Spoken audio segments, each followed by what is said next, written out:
brief introduction, Professor Leo Poon, widely acknowledged as one of the leading researchers on emerging virus and a global authority on developing testing tools. Leo is going to share with us his expertise on the topic of coronavirus diagnosis via this webinar. The scale of this virus challenge requires effective testing tools so that we are in a resilient position, not just to address the immediate pandemic, but also to withstand any longer-term disease transmission risks that could affect us. So on behalf of the society, I and the chairman, Vincent Chung here, and our student member, moderator, Trevor, warmly welcome Leo to speak for us. So I pass the time to Trevor. Thank you, Ken. Hello, everyone. I am Trevor, student host of today's webinar. I would like to take this opportunity to thank Hong Kong Life Sciences Society for organizing this webinar, and we are very lucky to have Professor Leo Poon with us today. During the early days of coronavirus outbreak, Professor Poon's team developed rapid nucleic acid amplification tests and provided tests to public healthcare laboratories in over 40 countries or territories for free. He will give us an overview of diagnostic testing. After that, we will have an open Q&A session. Please be reminded to follow the instructions on participation guideline regarding how to ask a question. Remember to click raise hand on the participant panel and keep the icon on. And please be reminded to have one question at a time. And now I will pass the time to Professor Poon. Right, thank you. So let me turn to my PowerPoint. Okay, so can you hear me? And can you see the screen? Yes. Okay, good. So maybe I should start with that. So first of all, thanks for having me to share our experience in performing detection of COVID-19 in this pandemic. So today I'm going to talk about how we develop the test, and then how we use this test to identify patients, and then what is the potential application of this test for COVID-19. So these are the learning objectives which I want to present to you, right? And basically we want to share with you what our testing strategies for COVID-19, and then what like the clinical specimen recommend for COVID-19, right? And then what does it mean for the viral load? Basically, how much virus in the patient? Does it mean anything to us, right? And then the existing challenge for molecular detection of COVID-19. And then we talk about the screening strategies of COVID-19 in Hong Kong, right? And then I will also briefly touch about the diagnostic value of other diagnostic tests for COVID-19. Okay, so since I only have 50 minutes, so I have to be very quick, right? So maybe I first of all give you an overview of what exactly is coronavirus. Coronavirus basically is a virus under the Littoviridae family, right? So why do we call it corona? Because basically the virus itself is surrounded by a ring of spike protein. And when you look at it under the electron microscope, it just looks like a crown, right? When you look at it on the top of the crown. So you will see a crown shape. So that's why we call it corona, basically a crown. Okay, before 2019, we know that there are 6 coronavirus in humans.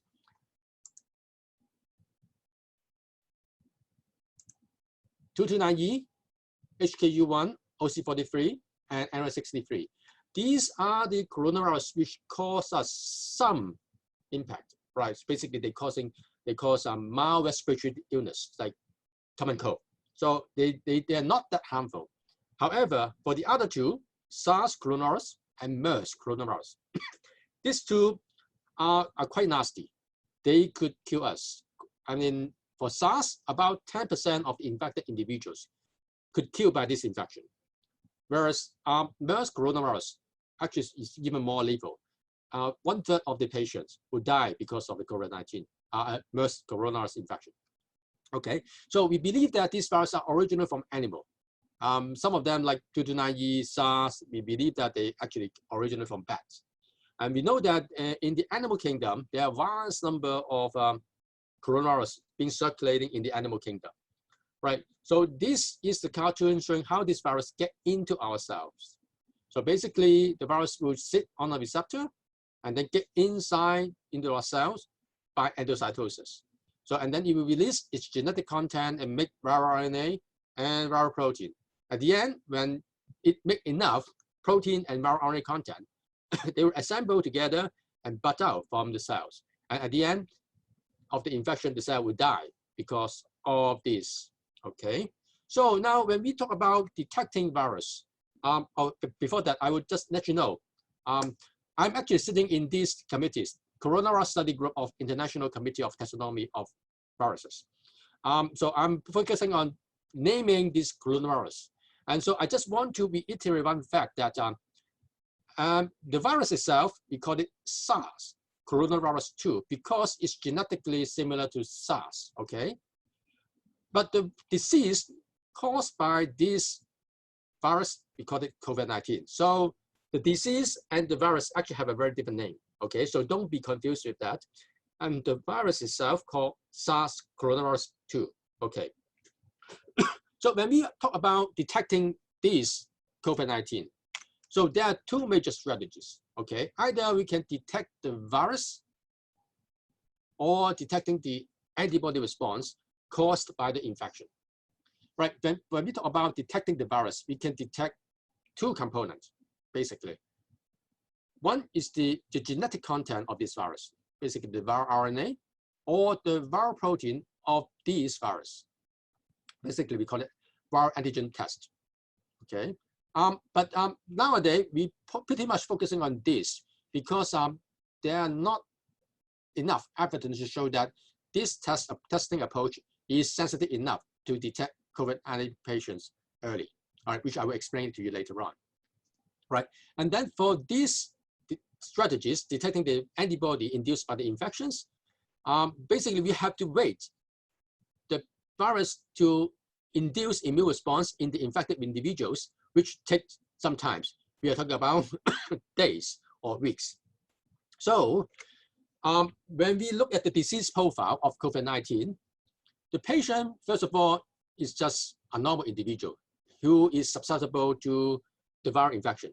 And once he has exposure, then get infected, he will not turn to an ill patient immediately. So basically, it takes a time. So normally, 14 days, 1 day to 14 days before the patient develop symptoms. We call it the stage of subclinical disease, basically incubation period, right? So it takes about 1 to 14 days for this virus to replicate inside the infected individual subclinically. So basically, the patient actually does not know he has been infected, right? But the virus actually slowly replicating, increasing its number inside the body. And then at the time that the virus actually cause the illness of the patients, right? So basically this when the time the patient have developed clinical symptoms. For COVID-19, we are talking about fever, dry cough, different difficulties, and so on and so forth, right? And then it will take another 6 days for them to develop antibody response, okay? At the time, the patient may feel very ill and they're being hospitalized. Some of them will fully recover, some of them will die because of the infection. So you can see that right at the beginning, there will be a lot of virus start to replicate, whereas at the time, in this period of time, there will no such antibody in the patient, okay? Because it takes a few days for the patient to develop an immune response to react to the infections. So right now, the current strategies is we try to use a nucleic acid test, amplification test to detect the viral RNA of the patients. So this is the method of choice for early detection because at the time, there will be a lot of viral RNA being detected in the patient, right? There will be possibility to conduct antigen tests, but right now, we don't have the evidence for that. We don't know the sensitivity of this test at the moment. We still need to demonstrate its potential by evaluating its performance. So WHO and other companies is working on that, and they will try to develop, recommend some antigen tests for early diagnosis, but it will take time. Right now, we're still focusing on the RT-PCR assay. So for the antibody test, Now we are recommending the patient, well, basically we would recommend clinical healthcare worker to use serological tests to screen patients who are at the second week of disease onset. Okay, and at that time, the patient may have already hospitalized. Right, okay, right at the beginning, I mean, when you talk about the COVID-19, the disease was first announced in December 31st, right, last year. And then within a few days, the viral genome became publicly available on the website. So based on that, we developed a protocol to detect two of the viral regions, N-gene and the RF1B region of the viral genomes, okay? And then we report this protocol to WHO, and WHO basically share this protocol to all the member countries. And this particular protocol, we basically agree to share our reagents and reference material to all the countries if they make a request. So this is not the most updated one. Right now, we have sent these reference reagents or controls to over 100 laboratories, and then covering 70 countries. So on top of that, we are also serving as a WHO reference lab. So we try to we help the other country to detect their patient. We receive samples from this country, like Nepal. We help them to identify their first patients. And then our assay has been used in many other countries, like Egypt, Sri Lanka. They have been using this assay, our assay, to detect their index patient in the country.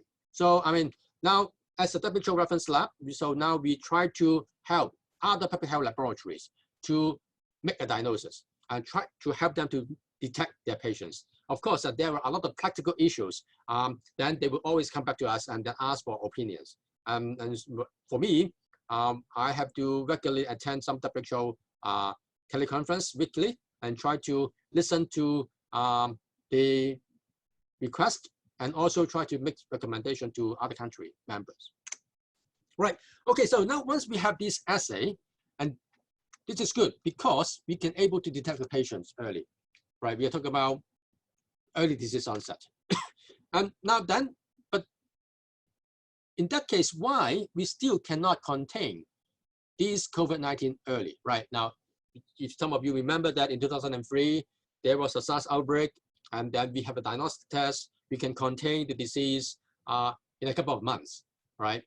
Just basically in 2003, right? But now we have a better technologies, we have the rapid tests, we can detect the COVID-19 patients early.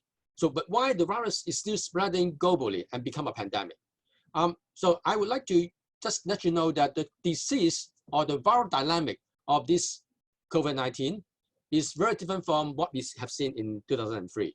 So this is the viral RNA amount of virus in SARS patient in 2003. So at different disease onset, day 5, day 10, and day 15. Okay, you can see that at the very beginning of the SARS infection, the amount of viral RNA in the patient is not that much. So it peaks at day 10, okay, and then it subsides. Right, so at that time, the patient, when they had the highest viral load, they were already hospitalized, okay? So basically they are in the hospital, we quarantine them, we isolate them so that they were not able to spread the disease to the community so easily, right? But for the COVID-19, this is what we have seen. So these are the viral load, basically representing how much infectious virus they can find in the patients at different disease onset, from -1 to second week of disease onset, okay? You can see that actually the amount of virus in this COVID-19 patient peaked right at the beginning, all right? They have a very high viral load at the first week of disease onset, and then it starts to disappear, right? So, and even worse, look at this. This is the -1, day -1. So basically, that was the time the patient even did not have the clinical presentation. So at that time, the patients actually look physically normal, right? And look at the viral titer. Actually, it's very high, right? It's comparable to the rest of the days, okay? So what we learned is COVID-19 patients actually is very infectious at the first week of disease onset. At that time, the patient is still very mobile. They don't feel very sick at all. They can still go to the community, talk to the people, go to the market to buy food, go to work, and so on and so forth. So, and then that to provide plenty of opportunities for this patient to spread the disease in a community. So the disease dynamic actually is very different from SARS. So that's why it is so difficult for us to contain COVID-19 at the moment. Right, so this is exactly what I'm talking about. So basically, this is the viral load of COVID-19, and this is the viral load of SARS. Okay, so you can see that during the SARS period, the viral load actually maximized at the time when the patients get very sick. But for COVID-19, the viral load actually maximized peak at the time when the patient is not that sick, and they have been very mobile, able to get into the community and spread the disease to other people, right? And of course, we can use different tests to detect the patient. At the time, at the very early beginning, we can use RT-PCR test, which I've told you before, and then we can later on use antibody test to detect the immunological response caused by the infection. Right, I often been asked by a lot of people about how come some of the patients who have been sick and recovered and then become RT-PCR negative for repeat number of times. But all of a sudden, I mean, we heard about this in the last week. There are many cases, at the end, they become RT-PCR positive again, maybe 3 weeks after the infection. How does it happen? Are they actually, the disease rebound, or they have another infection? Well, maybe let me explain to you why. Right, now just remember that the RT-PCR test itself is very sensitive. There's no question about it. But the problem is how we can able to actually find the virus from the clinical specimen. Right, now you can imagine that right at the beginning, the patient actually have a lot of viruses, which I've already shown you. And then at the end of the disease period, there was not many viral RNA or viruses in the patient, okay? So now you can imagine that now I'm sending 2 boys blindfolded, and then ask them to get a jar to try to catch fish into aquarium, right? For this one, you got plenty of fish there. And for this one, you only have 1, okay? So now, in this case, on your left-hand side, it will be very easy for this boy to just randomly pick samples, and they will manage to catch a lot of fish, right? Sometimes they may get 1, sometimes they may get 2, catch 2, okay? So because I get plenty of fish in the aquarium, right? So, but for this case, on your right-hand side, right, it is very hard for this boy, blindfolded, to catch the fish because it's only 1 fish there. So most of the time, he ends up in nothing, right? But occasionally, that he may have 1 fish in the jar, okay? So this is exactly what's happening in the COVID-19 patient. At the late disease onset, there was not many or not much viral RNA in the patient sample.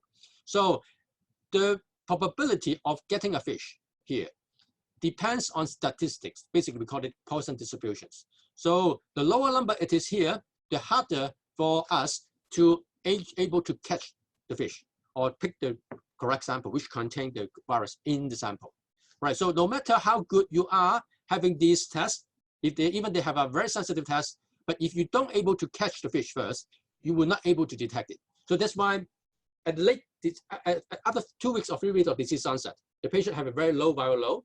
So many times when we start to catch the fish, you won't find it. But occasionally we may find 1, all right? So this is purely dependent on the statistic. So, and that's why we have the situation why some of the patient was negative for multiple times, but then it become positive. But you have to realize that this virus is actually not infectious. They are not contagious. So we know that we were not able to isolate this virus from this late clinical specimen. So they're actually pretty safe to be released. But then, of course, there are a lot of public concerns, and which I'm not going to talk about it. But theoretically, I don't see the point of having a patient kept in the isolation ward for more than 3 weeks, unless they have other complications. Right, okay, so now I'm talking about the test. And then, yes, it's good. We have the test. We develop it, and then we can share this to other people. But there's still many challenges, right? Now, for example, there are many RT-PCR tests, and in fact, there are many commercial RT-PCR tests available in the public. So which test should be used, right? And should I use this test, or this test?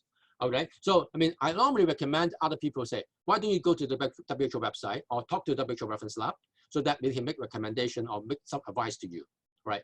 And then the other issue is many of the countries, not Hong Kong, they do not have sufficient power or capacity to do that many of tests. Hong Kong, we're talking about 5,000 per day, but this will be beyond the capacity of many countries.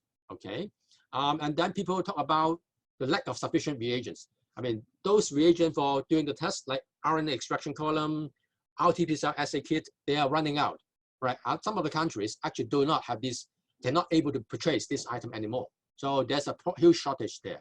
And the other problem is RT-PCR contaminations. Some of the suppliers actually were very poor. They provided contaminated like primers to the customer so that they actually cannot perform the test. So there are a lot of technical problems. Again, this is what I heard in WHO weekly meetings. So I'm just sharing our experience with you, right? So this is the epi curve in Hong Kong. So now we are doing extremely good because the last few days we have 0 cases. But look at that. We actually had a lot of imported cases from overseas, right? And then at the early beginning of China. The reason why we only have so many cases of imported cases, but not many for the local cases, because we have been doing aggressive screening, right? Hong Kong has a 7 million people, right? But we actually screen about more than 1.5% of these people by using this RT-PCR assay, right? Or at least these RT-PCR strategies, so that we are doing aggressive screening, so that we can able to identify the patient early, and then we can do active contact tracing and also aggressive quarantine policy. Okay, so that we can stop these people to spread the disease in the community. Okay, and then of course a lot of public health education like social distancing, school closure, avoiding mass gathering, and so on and so forth, which actually I think the government have done a lot to try to discourage us to increase the risk. Okay, right, and then finally, I mean, this is some of the things that we are also doing. We are now talking about, we have been talking about the detecting viral RNA. So basically RT-PCR assay. And we're also doing some serological tests, which is very important because if the patient get recovered, and then we actually cannot tell whether they have been infected or not. So these serological tests will come in, right? We can detect whether the patient have the antibody, or the healthy individual apparently, whether they have antibodies against COVID-19 or not, right? Now we are working on this serological assay to try to use that as a tool to understand the population immunity. All right, so understand how many of us actually have been infected by COVID-19 in the last couple of months, right? Maybe asymptomatically. So now we're working on that, and but this test will be very useful for surveillance, maybe for clinical settings, for those patients who are at 2nd week of disease onset. But I think this will be a good potential for that. Okay, now finally, I think this is something that I really want to share with you. Right now, WHO do not recommend antigen or antibody test to be used as an at-home test. Okay, this is discouraging, right? We don't want to do that because of 2 reasons. First of all, we don't know the performance of these assays at home, right? You are not asking a professional staff to do the work, right? They're just asking to do the self-testing, and there will be a lot of problem. And then the other problem is, if this assay, basically, I mean, in particular, antibody test, right? As I said, the patient at the early disease onset, actually, they don't have antibody against COVID-19, okay? So if you test that's negative, then you can say, oh my God, it's good. I'm negative, so I can run there around, I can talk to other people, I can, you know, go to dating and something like that, a day ago. But actually, at that time, they actually had a lot of virus inside the body. They can spread the disease to other individuals in the community. So that's why WHO actually do not recommend at the moment antigen and antibody tests. And please do not buy those tests over the counter, okay? This is not something that we would like to see. Right, okay, so this is my summary slides. I just talked about the various diagnostic approach for COVID-19, and then I'm talking about the potential application of this RT-PCR test, right? And then also talk about the serological test, which will be useful for the 2nd week of a patient in the 2nd week of disease onset, or maybe thereafter. And then we also talk about the testing strategies in Hong Kong, so that how we can actually able to suppress the spreading of this disease in the community. Right, okay, so at the end, I would like to thank my colleagues in various departments. Thank you. So I hand it to you over, Trevor. Okay, thank you for Professor Poon's sharing. So now we will move on to Q&A session. Once again, remember to click raise hand on the participant panel and keep the icon on. So maybe I will start first. So I saw that previously you have published a paper regarding the stability of coronavirus in different environmental conditions. So from the results mentioning that the virus is highly sensitive to heat, do you believe that the infectivity will be lowered when we reach summer, or it is an entirely different concept? Well, I mean, partly correct. I mean, I do believe that the summer may help, but there are a lot of factors which dictate the infectivity or the transmissibility of this virus. Now, when you talk about the transmission caused by formite, basically contaminated object, yes, summer, the heat may help to, and also the humidity can help to reduce the viability of this virus on the surface. So it will survive in the last time, we reduce it to from 2 days to 1 day, so that this type of transmission will be less in the summertime. But just to remember that quite a lot of people actually transmit the disease by close contact, right? They may having a dinner and then they get the transmission actually occurred. So, and we were not able to stop that. So what I would recommend is, yes, summer will be an opportunity for us to stop the transmission, because now the transmission link caused by formite will be reduced. If you can maintain the social distancing, wearing masks at the same time to reduce the risk of having a direct contact, I think we will have a good chance to stop the transmission, at least reduce the number of cases substantially. But it will not be going away, because we are only a part of the world. A lot of countries now still have a major outbreak, where there are a lot of cases in the other countries. So if they come into Hong Kong, visiting Hong Kong and spread the disease in Hong Kong, we will end up the same problem. So we may have a second wave, third wave, or maybe even longer. So so don't underestimate the potential, right? Yes, we are doing good. The number of cases is going down, but you have to be very alert on the number of cases, and the virus may actually come back. Okay, so there's a question from Woon Lee. So Woon Lee is asking on your view on the supply of testing testing reagents, both worldwide and specifically for Hong Kong, whether the supply is enough or not. Right, for Hong Kong, I think we are doing actually quite good. It's just think about how many tests we have done so far. So of course that will be a concern because Hong Kong is a small place. We rely on these reagents from overseas. But so far we managed to secure these reagents in Hong Kong and then to be used in Hong Kong. But I understand that from other countries, they experience a huge shortage of some of these reagents, like some of the RNA extraction column. So basically they are reagents to extract the viral RNA. And some of the countries actually have a problem in actually purchasing enough for their tests. So this is one problem. And the other problem is they actually not even able to afford to buy those. Right, so there are two practical issues. One is the resources issues because of financial issues. And then the other is actually they could not able to ship it to their own country because actually the producer do not manage to produce enough to meet the demand. Okay, so there's another question from Ken, and he says that we know you cast doubt about home testing kits and you discourage us to buy over the pharmaceutical counter, but is it important to further increase the testing numbers? And if yes, should we facilitate an easier testing as a precautionary measure when we start to resume our social lives? Now, there's the two potential issues. First of all, if you are test positive, right now this over-the-counter test, these are just testing the antibodies.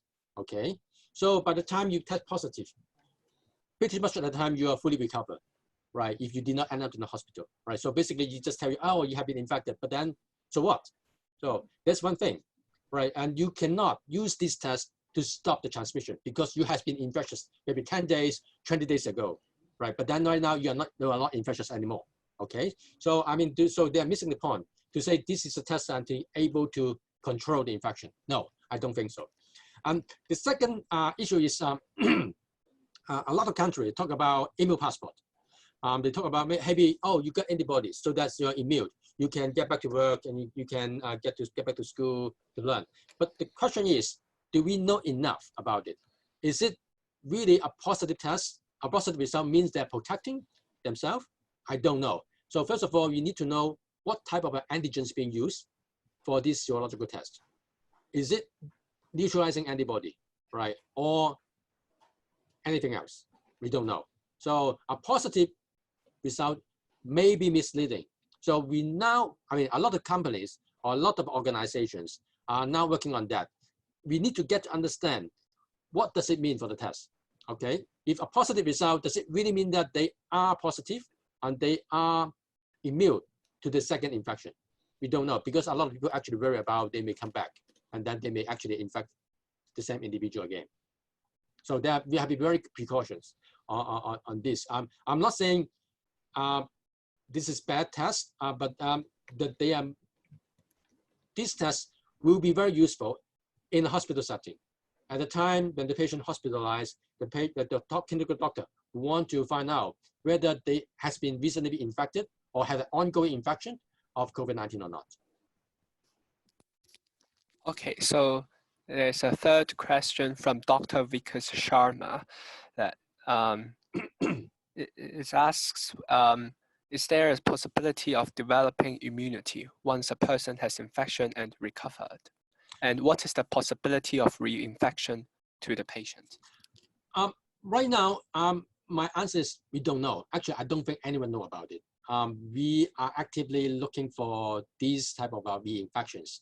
But the dogma is unlikely they will be able to be infected in a very short period of time.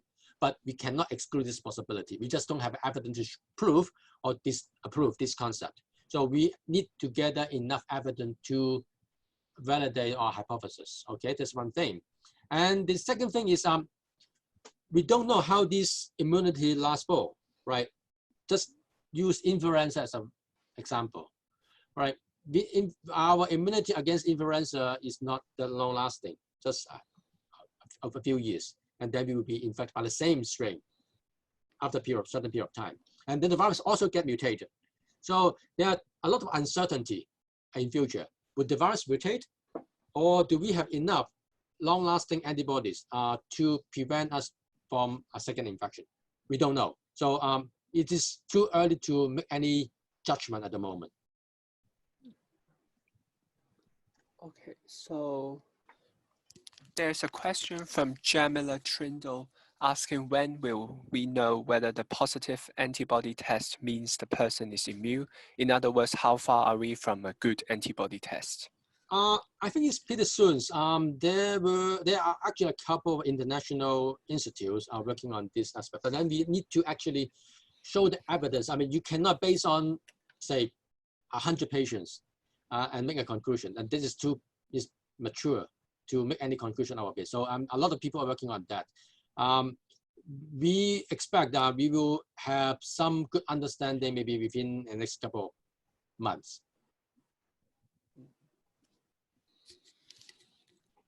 Okay, so there's a question from Ling Ding asking, some companies are developing aptamer-based test compared with antibody test. Will it be more accurate and stable? What's your opinion on aptamer-based test? Right. As a laboratory scientist, I appreciate diversity, and I do encourage these people to develop their own tests. But we have to be careful and try to evaluate this assay carefully. Right. I just want to give you an example. In 2009, when the swine flu came, all right, because it caused a pandemic. Why? Right after the WHO announced there is a pandemic of H1N1, a lot of companies actually say, all in a sudden say, hey, I have the RT-PCR test for this swine flu. All in a sudden, I had emails every day, and they just email to me say, and then tell me that they have the assay. Do I want to use it? Right. So, but my question is, has this assay been evaluated extensively?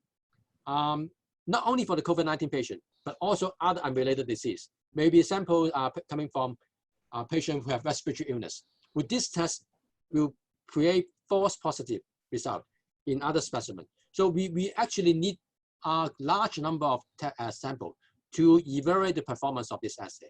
So I mean, I would say that yes, please try to develop it. I think that would be good. This is a good learning experience. Even it may not be useful for the COVID-19 at the moment. It will be very useful in future.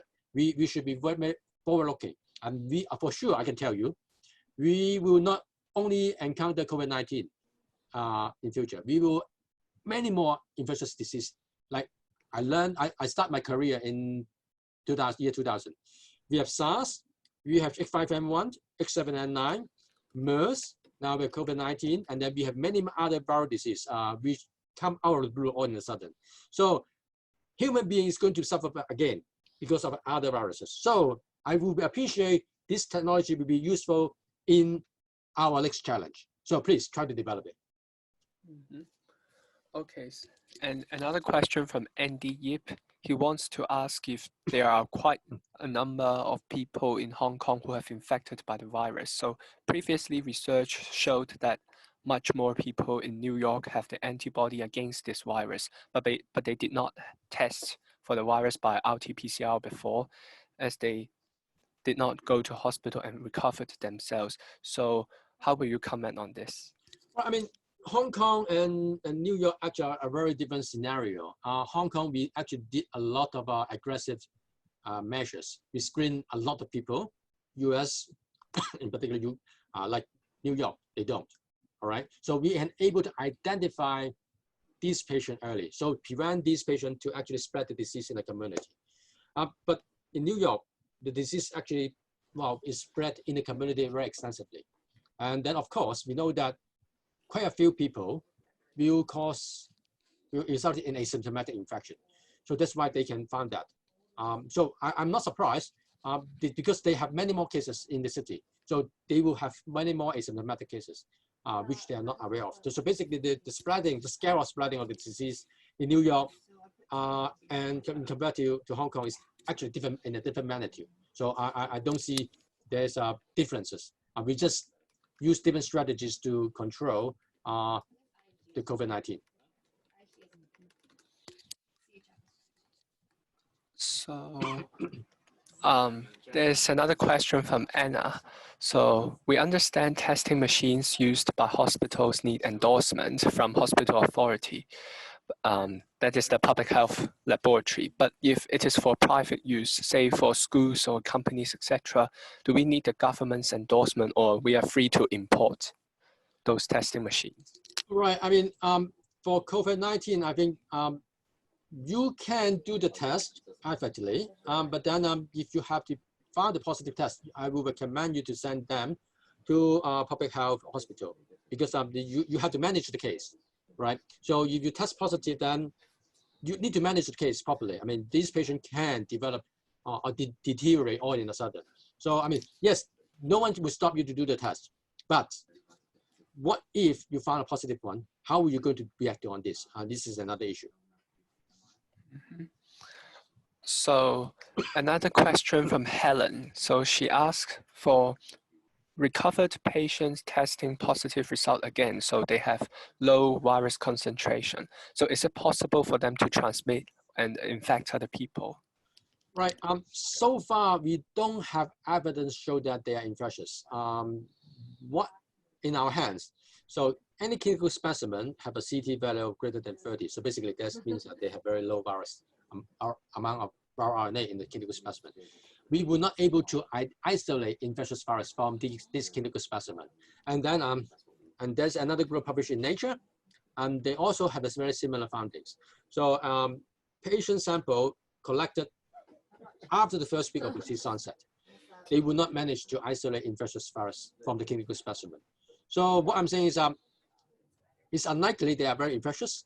Of course, we cannot exclude this possibility, but the risk is much lower than those people who are in the first week of disease onset. Mm-hmm. So Kelly Yun wants to ask, will the vaccination be available in 2021? does it mean that all of us can have the antibodies and the COVID-19 outbreak can be relieved? In the long run, yes, but I would believe that we may have vaccines available in 2021, but would that be enough for all of us? That is the question that I cannot answer. Now, I mean, again, like the 2009, and I always like to use pandemic 2009 as an example. We had a pandemic of influenza pandemic, okay? We have been using influenza vaccines for decades. We have a very mature platform. We are producing thousands of vaccines each year, right?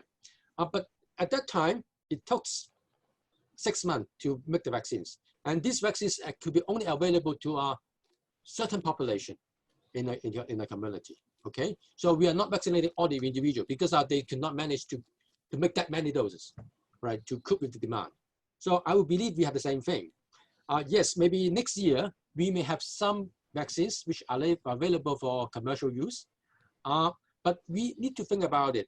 So, like, who should be vaccinated? Should we vaccinate the kids or should we vaccinate the elderly? Now, based on the epidemiological findings, we may try to vaccinate the elderly first because they were more likely to die because of the infection. Then, how about healthcare worker? So we basically have to try to stratify the risk, try to identify the risk group so that when we have vaccines, we can able to better use of these vaccines to the high-risk patients or high-risk individuals. Mm-hmm. Okay, so Martin Cho wants to ask that there is a trade-off between precision and recall. How would you analyze the cost of type 1 and type 2 error? You have mentioned that virus in recovered patients is not infectious, so should there be any difference between the misclassification cost of diagnosis on first infection and recovered people? Right, I think, to me, right now the WHO, I mean, Hong Kong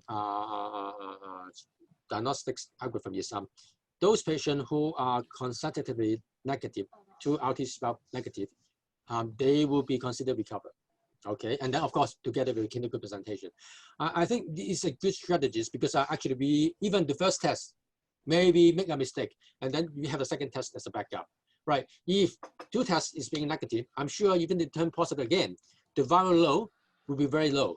So then it's unlikely they are infectious. So I don't say this is an error because this is just an experimental reality, right? How likely we can able to catch the fish, as I said in the example, in the clinical specimen. If we have done multiple tests and we still manage to find nothing in it, so that means that the amount of virus in the patients is very low. So I think it speaks for the truth. It's not an error. It just tells you that it's very difficult to identify this viral in the patients. Okay, so there's a question from Venus Low. So she asks, may I know, is there rapid isothermal amplification assays or POC tests developing in Hong Kong U for COVID-19 RNA early detection?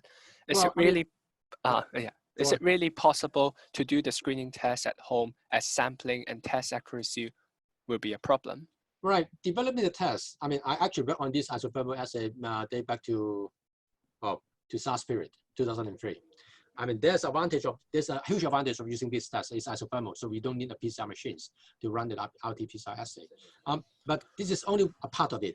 And there's other problem, like how you actually collect a sample, right? Are you going to use nasal swab or flow swab or sputum? Right, there are many technical problems.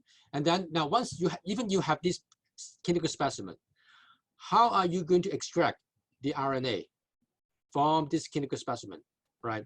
Do you have the skill set to do such a extraction, right?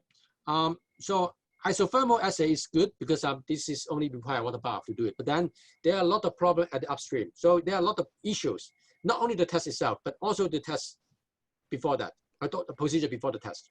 So I mean, I don't think that is so straightforward. I mean, there are some portable tests being developed for COVID-19. There are a couple of companies and doing that. I actually talked to them. But I still think this is not the ideal assay to be used at home. It could be used as a POC test, but not at home test at the moment. So there's a question from Alfred Ho. So he wants to ask about diagnostics. So do we need to consider updating the primer to maintain sensitivity of the assay? This is because we see a rise in the percentage of SARS coronavirus 2 genomes having a mutation in the primer region itself. This is not to say the primer won't function, but this variability of the targeted region could affect sensitivity partially. Right, you have to trust the expert, just me, right? Basically, I check it every day. So I mean, now I mean, we actually there's a website for the expert. We actually check these performance of these primers regularly, right? If there's a major mismatch, we will update it if there's a need. I mean, first of all, there are a lot of sequences in the public domain, but the quality is actually a problem. Some of this quality is not good. So then you may find, hey, there may be a mismatch. But then you need to have to think about that. This mutation just representing, say, 0.1 or 0.01% of the whole thing. So that means this is nothing. So we will not consider to change it because we actually don't know whether this sequence data is correct or not. So if you have something like 5%, then that would be serious. We will have to actually we modify our assay. But so far, we did not see that in our primers. And in fact, right at the beginning, we tried to, because of our experience in the last 20 years, we try to target some regions which are shown to be highly conserved, right? So that means these regions are likely to mutate during the evolution. So we target those regions, and then so far we see at least our primer sets are quite specific, and then we don't see mismatch like this. Mm-hmm. So there's another question from Vika Chang. So asking, while Hong Kong has remained at single digits or 0 cases these few days, is it possible that there are still undiscovered chains of local transmission, especially given the more relaxed attitude in these few weeks? Is it possible that there may be an upcoming outbreak again? Yes, I personally at least cannot exclude this possibility. As I told you before, the incubation period of this COVID-19 from 1 to day 14. So basically we're talking about 2 weeks. So I think we have to be very careful. That means if I'm infected individual and then I infect another individual, he or she may not be develop any symptoms within the next 2 weeks.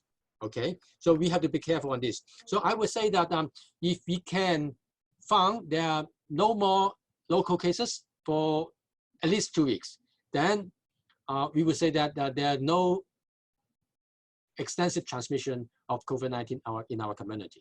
Right. So right now it's too early to say. That may be some subclinical or subdetectable level of their circulation of COVID-19 at the moment. We cannot exclude this possibility at the moment. So that's why I do encourage all of you, try to protect yourself and protect your families. Try to encourage social distancing, not avoid mass gathering, try to wear masks, maintain your hand hygiene, and so forth.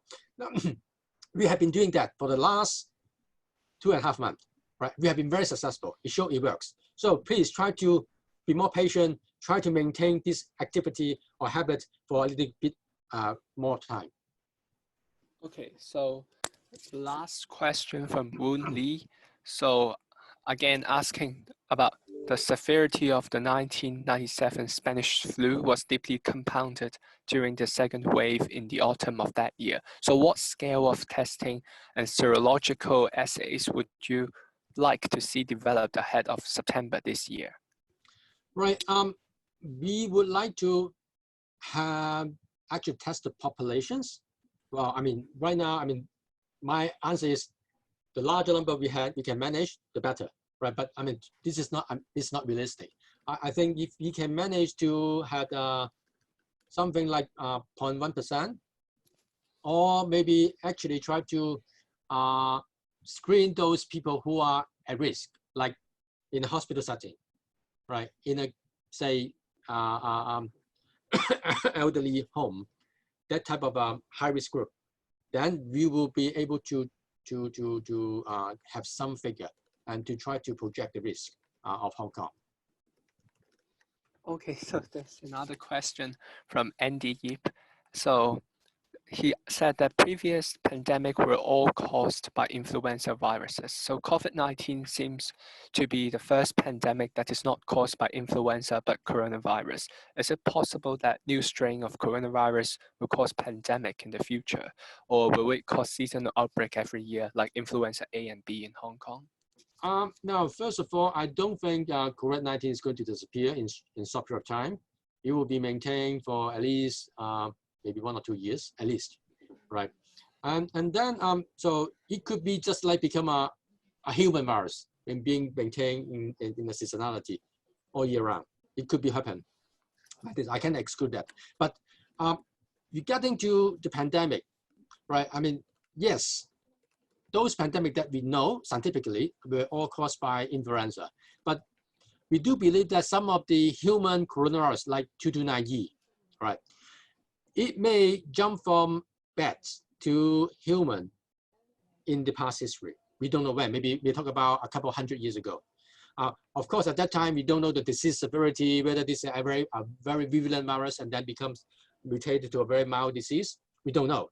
But this is definitely not the first example to cause a pandemic. I do believe that 229E was causing a pandemic, maybe a mild pandemic at that time. We don't know. But it was of animal origins. Mm-hmm. So the last comment by Ken is that he says that 0.1%. That is my richest list. Yeah. Right. Basically, I really cannot push that number.